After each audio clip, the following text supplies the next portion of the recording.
Happy weekend! It is a little after 4 p.m. on Saturday and I am just starting to be productive for the weekend. So if you don't know me, my name is Sarah Fisher.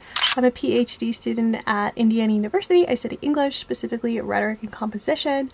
I make all sorts of videos about grad school, vlogs, day in the life, week in the life, some sit-down chats and advice and all that good stuff. So in this vlog, I'm going to show you just a quick little snippet into what my Saturday and maybe part of Sunday, let's see where this goes, is like. I have some pretty big stuff to get done today. So here is the to-do list for the weekend. I was going to go ahead and paint my nails, but my sister's coming into town tomorrow and we are going to get them done, which I really need a manicure. So that'll be a nice little treat for us. Have some basic life things that I need to do, clean my bathroom, pick up some mascara, all of that good stuff. But the two main ones are I am updating my CV, which I have not done since I applied to grad school, so that's going to be exciting. I'm actually thinking of applying to a job, so more on that to come later. And then the other main thing is I'm going to start assembling my reading list. Okay, so if you are not in a PhD program, or if you're not studying English, or who knows, maybe if you're at another university, you may not be entirely familiar with what a reading list is. And neither am I.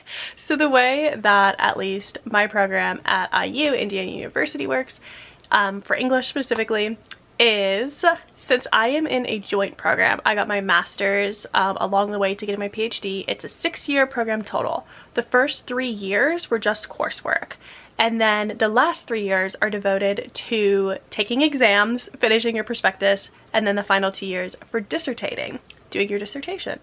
So I am finishing up my 3rd year. I'm finally finishing coursework, which is just, I've said it's crazy a million times, but it really is just so crazy. Like, I've been taking higher education classes for 7 years, and counting my, like, including my 4 years of undergrad, so this is just like a breath of fresh air when I finally finish. But before, or like after I'm done finishing, I'm going to jump straight into exams. Those will be taken in the fall of my 4th year, so September-ish.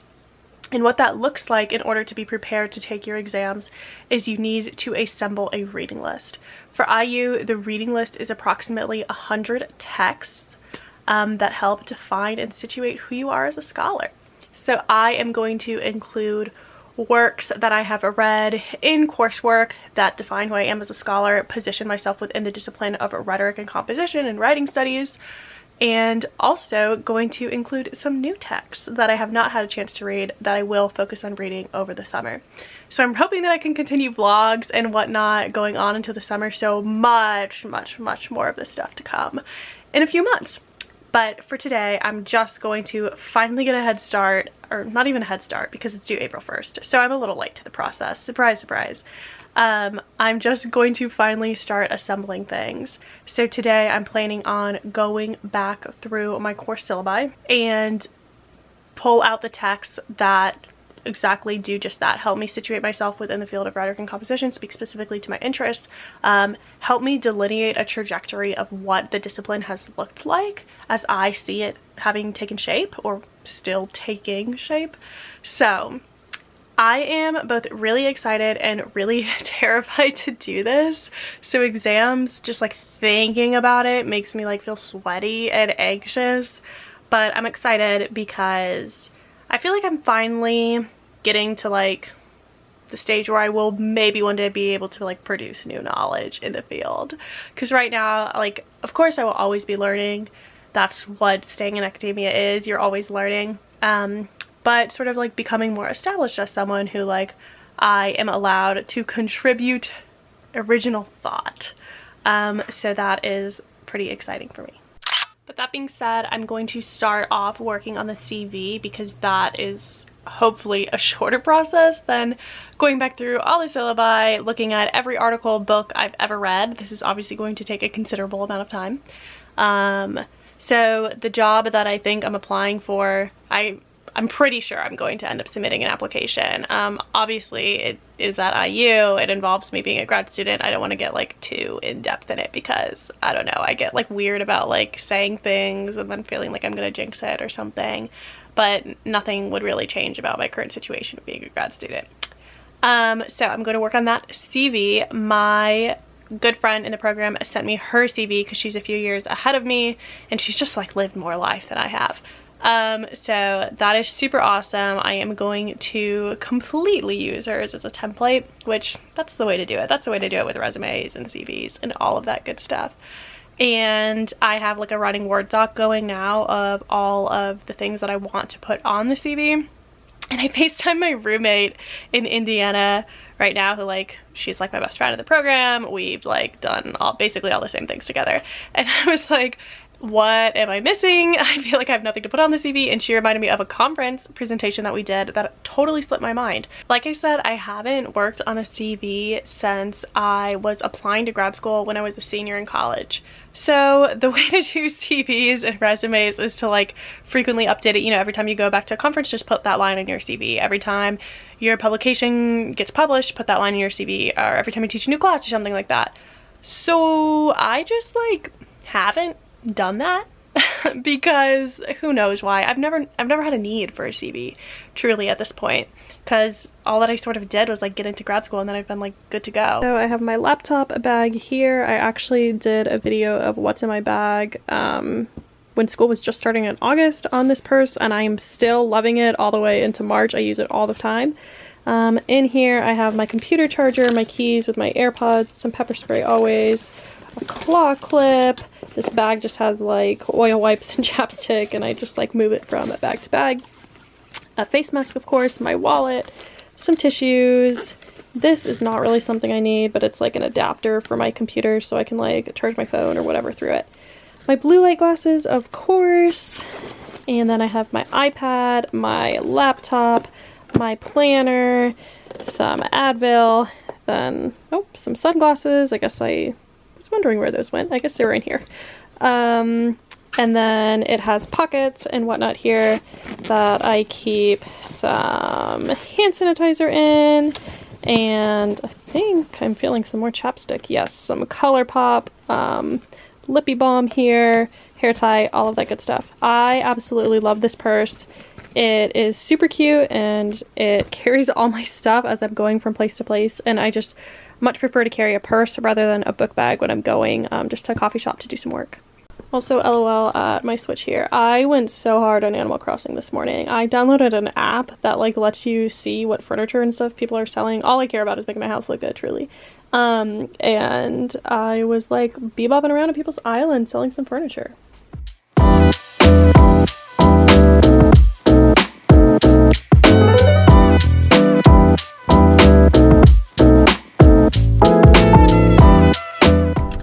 Alrighty, it is 6:45. I was at Panera for a couple of hours. I got the CV as done as it can be. I'm gonna send it to a different friend who volunteered to look over some of my materials.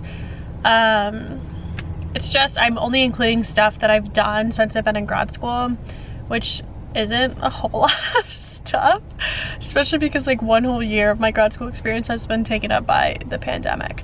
And I haven't even bothered applying to conferences or doing anything like online conferences, all of that. I have just taken 2020 into this 2021 few months to just say like, you know, conferences are not at the top of my priority list right now. CVs are a lot different than resumes. So like I knew that going into it, but after I sat down and actually looked at my friend's CV, I was like, wait, this is so different than a resume. So a resume has things, you know, chunked into different categories, and then it has bullet points that list sort of descriptions of what that job or what that experience really entailed, like managed 50 workers, volunteered, blah, blah, blah, blah, blah. CVs like just list the thing itself. So they just list presentations, publications, work experience, teaching experience, stuff like that. So I've really only taught 2 different classes because you teach the same class in the fall and the spring. I've taught public speaking. I've taught freshman writing or first year composition. I have worked in the writing center since my first spring here, so quite a few semesters doing that. I'm currently on a research project, and I've only really presented at like a small handful of conferences. So I just feel like my CV looks so bare, but it is what it is. I wish that I had more advice for writing CVs. I have a lot more advice for writing resumes. If that's something that you guys want to hear, let me know in the comments. Because I thought that this was like, you know, I'm gonna sit down, crush this resume, when CVs are nothing like that. And I feel like, what have I been doing the past 3 years? Not a lot that can be fit onto a paper. In terms of the reading list, I am going through and just like I said, looking back through my syllabi. So at this point, I've gone back through 3 syllabi and I have to go back through 5 more. I'm not doing every single class because I took a lot of literature classes and I don't think I'm gonna be pulling anything, if maybe just like 1 or 2 things from there if I pull anything at all. So 5 more classes that I definitely want to look more at, like roughly 5. And I'm already at 30 texts on the list, and like I mentioned, you have 100 texts. But I truly just don't know if I'm listing it right, like how many need to be books, how many need to be articles. I'm just truly not sure. I'm just like, I'd rather have too much than go back and like pare it down and stuff like that, than be like scrambling to find stuff. So out of these 33 texts, which is like a third of the list, I have no idea how many will like actually stay. I went ahead and I put like asterisks next to the things that like really moved me or really helped me, I don't know, situate myself in the field, at least mentally. So hopefully those will stay. And there are probably like 5 or 6 that I was like, yes, absolutely, these are going to stay. I just truly feel like I have no idea what I'm doing. And when I was leaving my house this afternoon, I was like so ready to come and just like get this done. Well, I didn't think I'd get the whole thing done, but like just to start, I was like, this is so exciting. But I just feel so clueless. So I'm really curious to know what other programs do for like the exam stage, if you all are in PhD programs or if you know someone who is, especially in the humanities. What do you guys do to show that you can move on from a coursework to a prospectus to a dissertation? Very, very curious, because I'm very grateful that ours doesn't include any timed writing and it's strictly an oral exam. But I really want to know if everyone compiles these reading lists or not. So let me know. I'm not cooking, so I don't care. I got stuffed crust, baby.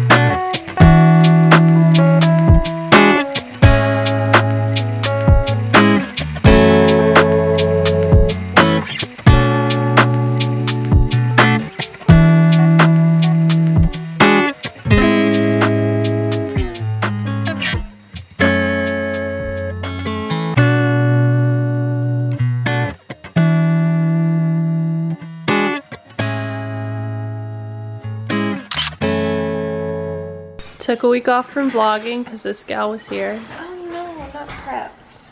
Hello, 1 week later. So it is the following Saturday. My sister just left to go back up to Orlando a few hours ago. I just sort of like was cleaning up my room a little bit, put my clothes away, was listening to a podcast, and now I'm going to get back down to work. So I mentioned in my last vlog, I finished my CV. And this weekend I want to work on the cover letter that goes along with that job application. There are several specific questions that we need to address in the cover letter. So I've been sort of just like brainstorming in my notes app on my phone of like ways that I can answer these questions, sort of like relying on like larger themes that I want to like convey in this cover letter. So cover letters are one of the toughest genre of writing, like in my mind. I mean, I feel like I said that about every genre. Like personal statements are the toughest genre, but cover letters are really so tough because you never really know how to answer these questions. First of all, if you don't realize that like you should be reading the specific questions that I asked for in a cover letter, big mistake. Go and read those questions. Different cover letters ask for different things. And your space is so limited, so incredibly limited. So you just need to make sure that you're writing as concisely as possible and really just like presenting yourself as the type of person that this company, this job, whatever it is, the school needs based on the past experience that you have. So talk about how this past experience has shaped you into this type of person, given you this type of skills that this new position is asking you to have. So that's what I'm working on. And obviously I'm still trying to find a way to like demonstrate good writing and just be authentic to who I am. So going to look at some of those notes that I've brainstormed in my phone. That's another thing. If you're writing like, I don't know, a more serious writing piece, like whether it's a proposal for a CFP, which I've talked about in a previous video, or if it's like a cover letter, a personal statement, or even just like a longer essay or something, give yourself as much time as you can just to let it sort of simmer in the back of your mind. At least this is what works for me. And when ideas come to you just like spontaneously, I just open up the notes app on my phone, or maybe it's a journal, maybe it's like on any sheet of paper I can find, my planner or something, and I jot down whatever ideas I have. And of course, some of them I look back and I'm like, I have no idea what that meant, or wow, that was garbage, even though I thought it was really, really good at the time. And that way, like, you let yourself run through a few different ideas instead of just like being in a time crunch and picking the first thing that comes to your mind. And the reading list. So I know I talked about the reading list a lot in the last weekend portion of this video, and that reading list has weighed on me all week. It has felt so heavy in the worst ways, but thank God for my roommate, who is also like my best friend in the program, because we had a Google Doc and we just like brainstormed a bunch of different texts. We went back through, like I said, all of our syllabi. And she has taken a class or two that I haven't, so she was able to put some additional readings on there, especially regarding like anti-racist literature from like a seminar that she took, so that was really, really helpful as well. But then last night at like 1 in the morning, I was just like, I can't have this reading list weighing over me anymore over the weekend. So I sent just like really frantic, it wasn't frantic, but I sent a sort of like rushed email to my chair and just like sent what I had for the reading list so far, which ended up being like 115 texts or something. And I was like, I know that this is too long, and I know that we need to leave room for stuff that I'm inevitably forgetting or something like that, or just don't know about yet. I just wanted to make sure we had everything there, and then we could cut like what was repetitive, what wasn't necessary. And I was like, I just want to get it out of my hands so I don't think about it this weekend. So I'm going to work on the cover letter. I finished the reading list. I finished the CV as much as I can. And if I have time, I will maybe get to that writing for the research project, but I'm not foreseeing myself having time. And then finally, grading. I caught up on a lot of like the busy work grading, the completion-based grading stuff, just like setting up the smaller assignments on Canvas, but now I have to go in and grade their outlines for their next speech. And outlines take quite some time to grade because I want to make sure I'm giving like really useful feedback. So I'm hoping to get at least 6 outlines graded this weekend. And I told you there's a lot of stuff I have to get done this weekend. The final thing is this project for one of my classes. So I think I mentioned either earlier in this vlog or in another previous vlog about an issue statement that we had to give, where we basically wanted to say like, what is one sort of issue or topic or theme in the field of rhetoric and composition that we want to be like committed to studying throughout the semester. So now the second part of that statement is or the second part of that assignment is an issue review. So we had to select one specific journal, and I chose WCJ, which is the Writing Center Journal, to look back at the most recent 3 years of publications. And you are supposed to go through, read like the abstracts for the articles, obviously read the intro to the journal, and talk about if you see your specific issue, so embodied writing processes, embodiment, being mentioned in this journal, and sort of what do you make of that? What do you make of the fact if it's not there? In what ways are people talking about this? And we needed to do like a 1,000 word write-up, which isn't horrible by any means, but something about 1,000 words compared to like the 500 word issue statement just feels like this is a lot more serious. I probably can't do 1,000 words in one sitting. Maybe if I was really in the mood, really like cracked out on coffee or something, but 1,000 words is probably going to be like 2 solid sessions of sitting down and writing for me. So that is also on the docket for this weekend.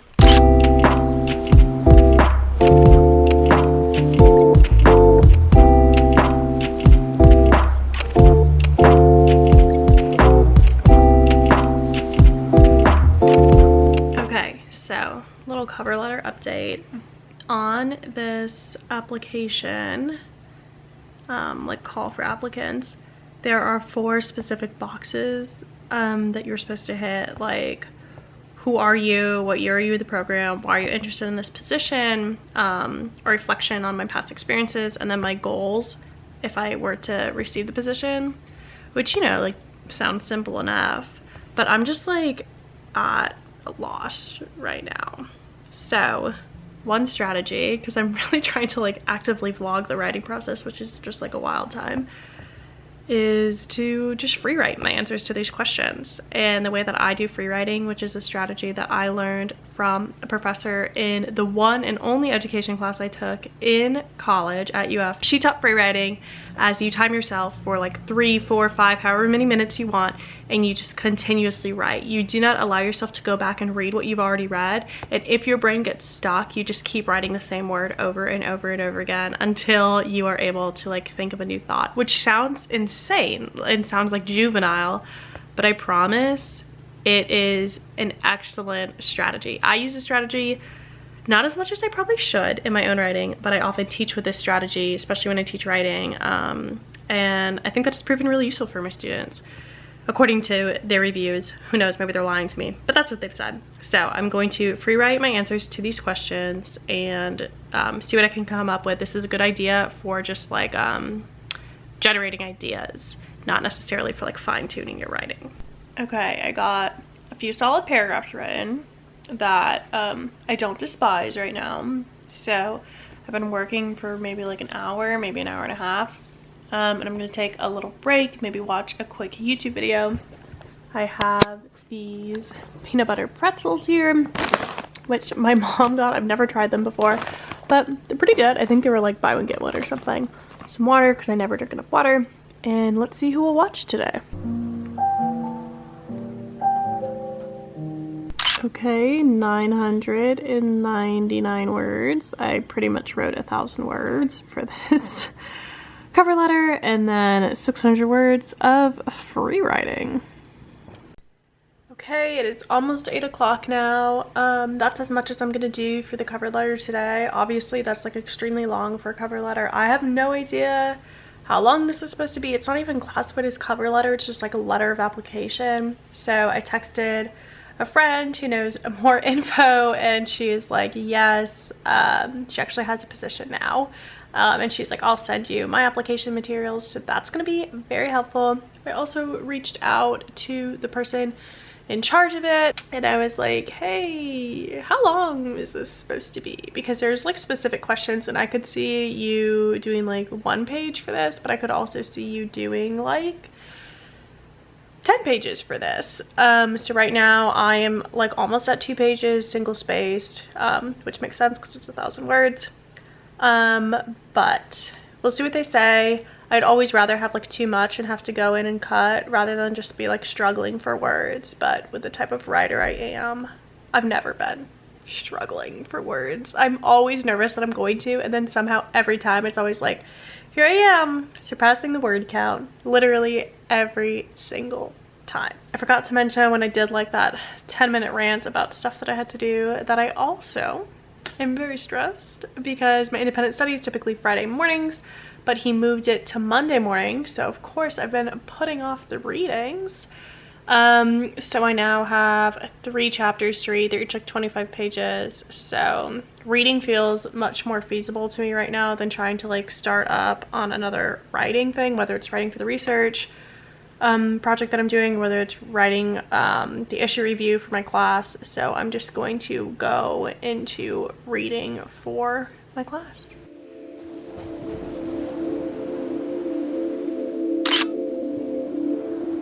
Gonna head to church now. I am running extremely late. First I gotta eat a quick breakfast, make some coffee, pack my bag because I'm going to go to, I think, a smoothie shop when church is done to try and hammer out some more work.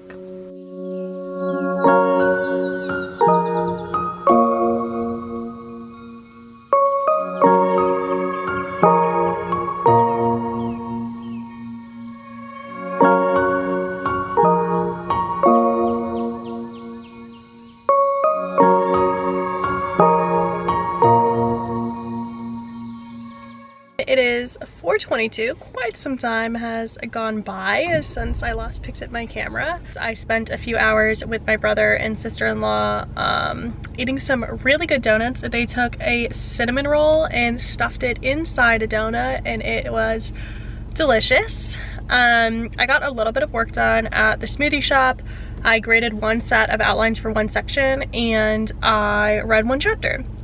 So now I have one more chapter that I want to read before tomorrow, and have another section of outlines that I want to get graded. And my friend gave me feedback already on my application letter, or like cover letter, whatever. So I'm gonna take a look at her comments.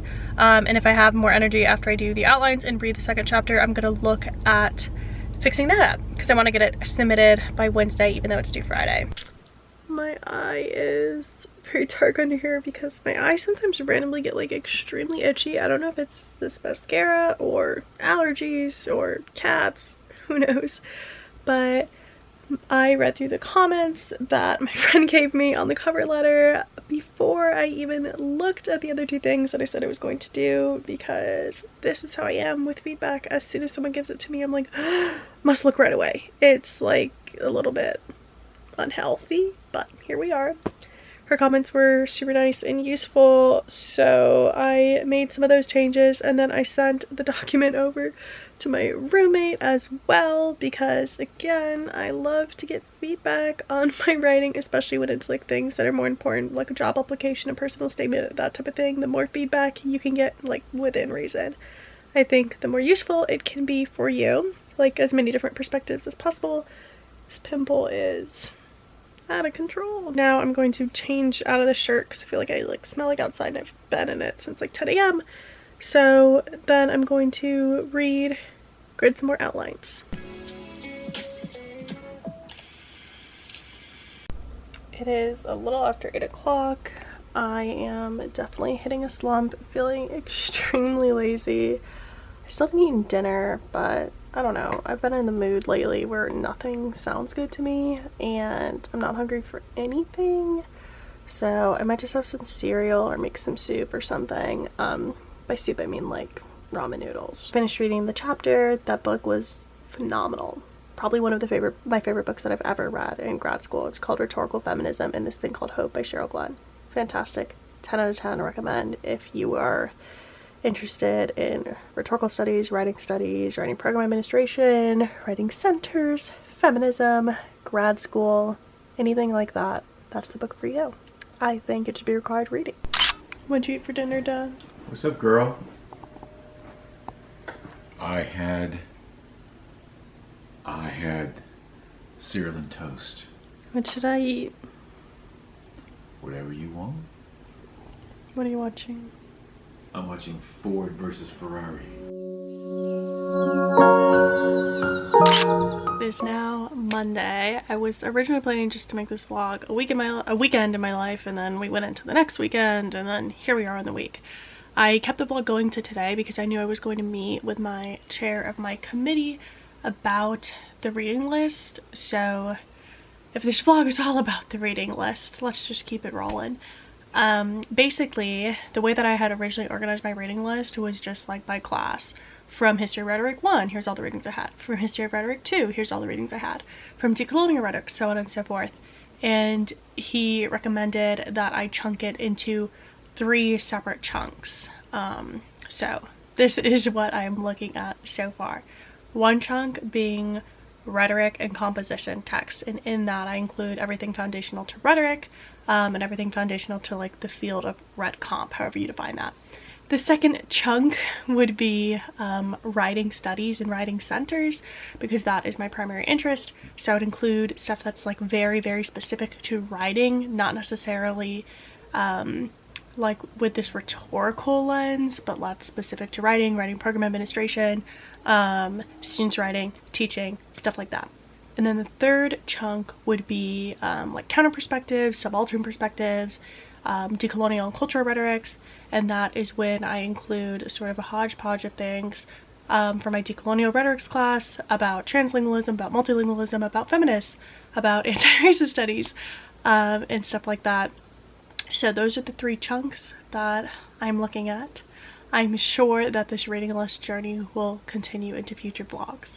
But if you made it this far into this extremely hectic, random, very, very chatty vlog, thank you so much for watching.